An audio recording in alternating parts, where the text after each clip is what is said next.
It was a late autumn night in 2021, and the long stretch of highway seemed to go on forever. Jacob and Emily were driving through the heart of Ohio on their way from Iowa to Maryland. The rhythmic hum of their car's engine had become the soundtrack of their journey, but the monotony of the road was starting to wear them down. The darkness outside was absolute, broken only by the headlights that cut through the thick night air, illuminating a long, empty stretch of asphalt. Jacob, always the steady driver, was focused on the road, but Emily had grown restless beside him. The silence between them was heavier than it had been in years, as if something had shifted in the air, though neither of them dared to say it aloud. "Jacob," Emily murmured, breaking the quiet. "We need to stop. I'm getting too tired to even keep my eyes open." Jacob glanced over at her, concern creeping into his voice. "I know. I've been looking for a place to pull over. There's got to be a gas station soon." But as the minutes ticked by, the road seemed endless. The GPS showed nothing but dark emptiness for miles. Finally, just when Emily had nearly given up on finding anything, a faint light flickered in the distance. "There. A gas station," Jacob said, relief evident in his voice. They pulled off the road, their tires crunching on the gravel as they slowed to a stop in front of the station. The building was old and weathered, its neon sign struggling to flicker in the dark, spelling out "open 24 hours. The lights inside were dim and yellowed, casting strange shadows across the cracked pavement. The air was thick with the smell of exhaust and oil, and for some inexplicable reason, the hairs on the back of Emily's neck stood on end. "This place looks like it's been abandoned for years," Emily remarked, her voice low and uneasy. Jacob agreed. The building seemed frozen in time, like a place from another era. But they needed a break, and this was the only place for miles. They parked at one of the pumps and got out of the car, their steps slow and deliberate as they made their way to the door of the convenience store attached to the gas station. The store was oddly silent, no radio playing in the background, no chatter between customers, just the soft buzz of the fluorescent lights above. The shelves were lined with dusty snacks and old cans, their labels faded. The air inside was thick and stale, as though the place had been closed for far too long. Behind the counter, an elderly man sat, staring out the window with a vacant look in his eyes. He didn't acknowledge them when they entered. "Weird vibe here," Emily whispered, glancing around the store. She couldn't shake the feeling that they weren't supposed to be here. There was something off about the place, something that felt wrong. Jacob nodded but didn't respond. They needed to use the bathroom before they continued their drive. Without a word, they walked toward the back of the store, passing rows of mannequins dressed in vintage clothing. They were positioned in lifelike poses, as though they were patrons of an old diner frozen in time. Some wore old-fashioned dresses, others in suits, all with strange, blank expressions on their faces. Dust and cobwebs clung to them, and the air around them felt heavier, as if the mannequins were watching their every move. "Those things are freaky," Emily muttered, quickening her pace as they walked toward the bathroom. As they reached the door to the restroom, they heard a strange, low hum in the distance, almost as if the building itself was vibrating. Jacob frowned, looking around, but the store seemed still. The old man behind the counter hadn't moved an inch. Inside the bathroom, the atmosphere grew even more oppressive. The air was damp, and the walls were covered in peeling paint. The faint sound of water dripping from somewhere echoed in the silence. The feeling of being watched was stronger now, but Emily dismissed it as her tired mind playing tricks. She splashed cold water on her face, hoping it would help her shake off the strange sense of unease. When they returned to the main store, everything seemed wrong. The mannequins, which had once been arranged in lifelike poses, were now gone. The shelves appeared more disordered, as if someone had been rummaging through them. But the most unsettling part was the cashier. He was no longer seated behind the counter. In fact, he was standing now, staring at them with wide, unblinking eyes. His mouth hung open slightly, as though he was about to speak, but no words came out. "Jacob," Emily whispered, grabbing his arm. "We need to leave. Now." Jacob nodded, his heartbeat quickening. Something was terribly off about this place. They turned to leave, but the door wouldn't open. Jacob pulled on the handle, but it was stuck, as though someone on the other side had locked it. He yanked harder, panic beginning to rise in his chest. "Jacob, what's going on?" Emily's voice was shaking now. "I don't know," he replied, his voice tied with fear. "Let's try the back door." They rushed through the store, their footsteps echoing in the silence. When they reached the back, they found that door locked as well. The store had become a maze, the walls closing in around them. Suddenly, the flickering neon sign outside went dark, plunging the entire building into darkness. Only the dim glow of their phone screens lit their way as they stumbled back toward the front. But when they reached the counter, the cashier was gone, replaced by a figure that was even more disturbing.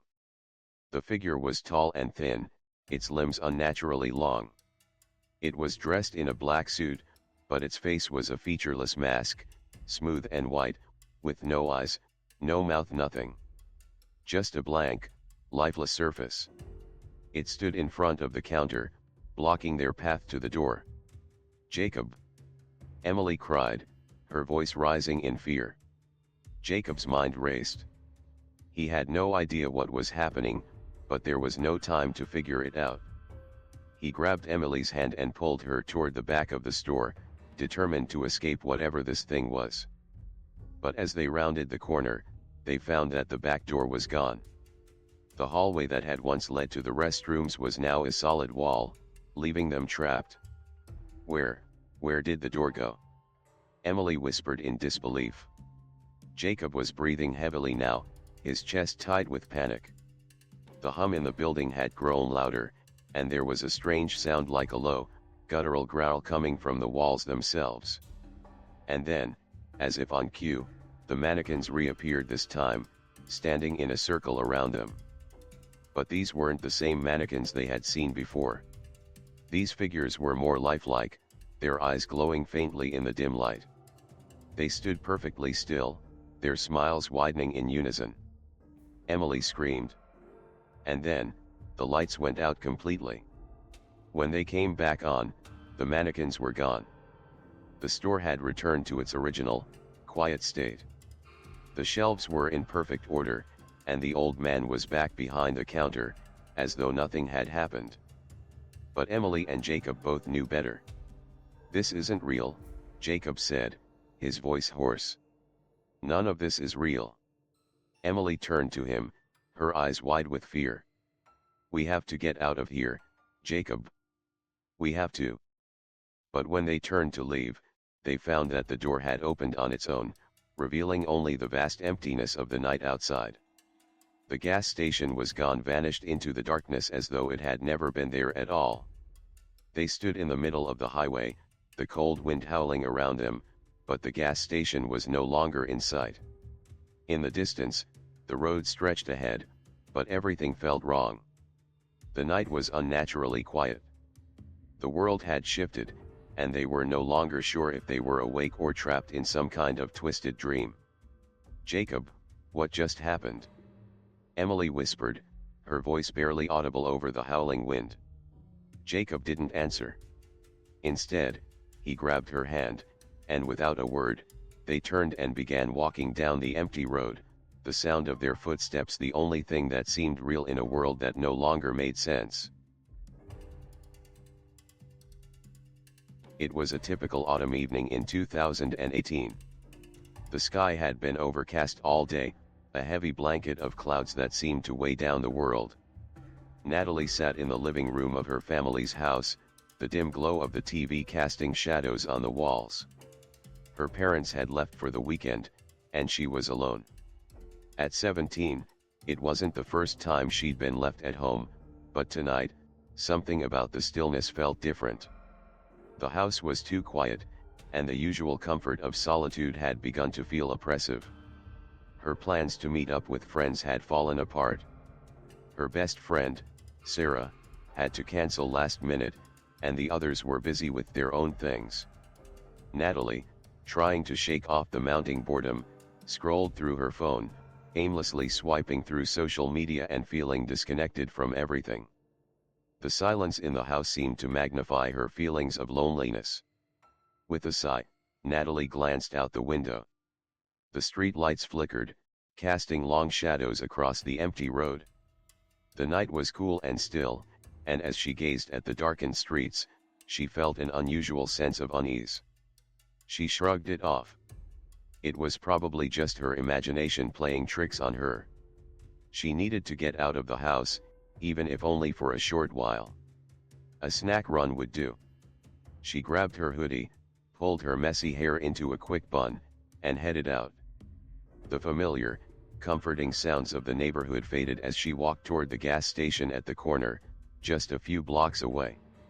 It was the kind of place she had visited countless times before, but tonight, for reasons she couldn't explain, it felt different. The chill in the air seemed to seep into her bones, and every sound, her footsteps, the distant hum of passing cars, felt amplified. As she approached the gas station, the flickering fluorescent lights illuminated the parking lot with a sickly glow. The station looked older than usual, as though it had been frozen in time, its neon sign buzzing faintly, struggling to stay lit. The air had that stale, industrial smell that she had always associated with gas stations: petrol, grease, and something metallic. She pushed open the door, the small bell above it ringing in the otherwise quiet store. As she stepped inside, she noticed a man standing near the door. He was tall, with a scruffy beard, his clothes worn and faded. He was looking at her with an odd, vacant stare. He didn't greet her, but instead, simply pushed the door open for her without a word. It was an act of courtesy, but it felt wrong, too deliberate, too cold. Natalie offered a nervous smile and mumbled a quiet thanks as she entered. The store was dimly lit, the shelves lined with bags of chips, candy bars, and drinks that had been there for what seemed like ages. The air inside was cooler than outside, but the faint hum of the refrigerators made the silence more oppressive. As she wandered deeper into the store, she couldn't shake the feeling that someone was watching her. Her eyes darted to the man standing outside, who now stood motionless by one of the gas pumps. His gaze was still locked on her, following her every move. It wasn't a casual glance. It was deliberate, almost predatory. Natalie quickly turned her attention back to the shelves, her hands moving shakily as she grabbed a bag of chips and a soda. She tried to ignore the knot forming in her stomach, but the sense of discomfort was growing by the second. As she walked to the counter, she could feel his eyes boring into her. There was something in the way he watched her, something that made her skin crawl. It wasn't just a man looking at her, no, it was as if he were studying her, as if he were sizing her up. His gaze swept over her from head to toe, lingering too long on her face, making her feel exposed, vulnerable. Her heart raced. She forced herself to focus on the counter, dropping her items into the basket and paying the cashier, who barely acknowledged her presence. He was an older man, his face worn with age, his eyes bloodshot, his posture hunched as though he had been standing there for years. She grabbed her change and turned to leave, praying that the encounter would end soon. But as she stepped outside, she froze. There he was, still standing by the gas pump, watching her. He hadn't moved an inch. His eyes were fixed on her, and even though she couldn't see his expression clearly, she could sense the intensity in his stare. She felt a shiver race down her spine. What was he doing? Why was he just standing there, staring at her like that? Her instincts screamed at her to leave, to get in her car and drive away as quickly as possible. But as she walked towards her vehicle, she noticed something else: another man, sitting in an old pickup truck, parked just a few spots away. He wasn't facing her, but the truck had its engine running, and his presence sent a wave of unease through her. Natalie hesitated. The truck's engine revved, and she noticed the headlights flicker on. The man standing by the gas pump remained motionless, his eyes locked onto her as she approached her car. The hair on the back of her neck stood up. She couldn't shake the feeling that something was very wrong. She fumbled for her keys, her hands trembling as she unlocked the door and slid inside, locking it behind her. Her heart pounded in her chest as she started the car, her foot pressing on the gas a little too hard. As she glanced in the rearview mirror, she saw the truck follow her, pulling out of the gas station and turning onto the road behind her. For a moment, Natalie told herself it was just a coincidence.